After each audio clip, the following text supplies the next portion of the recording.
நாமக்கல் மாவட்டம் பரமத்திவேலூர் அடுத்த கந்தம்பாளையத்தில் உள்ள எஸ்கேவி பள்ளியில் விடுதியில் தங்கி படித்து வந்த 9ஆம் வகுப்பு மாணவி தூக்கிட்டு தற்கொலை செய்து கொண்டது குறித்து போலீசார் விசாரணையை மேற்கொண்டுள்ளனர்.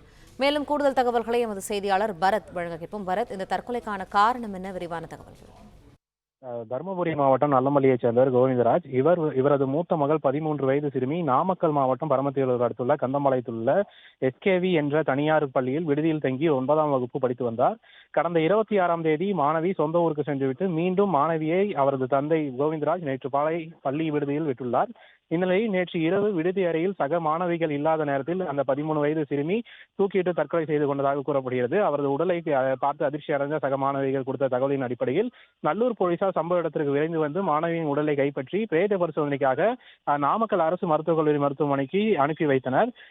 தொடர்ந்து விசாரணையானதும் நடத்தி வருகின்றனர். அதன்படி முதற்கட்ட விசாரணையில் அந்த மாணவி விடுதியில் தங்கி படிக்க விருப்பமில்லை என பெற்றோர்களிடம் தொடர்ந்து கூறி வந்ததாகவும் கூறப்படுகிறது. இருப்பினும் போலீசார் தொடர்ந்து விசாரணையை நடத்தி வருகின்றனர்.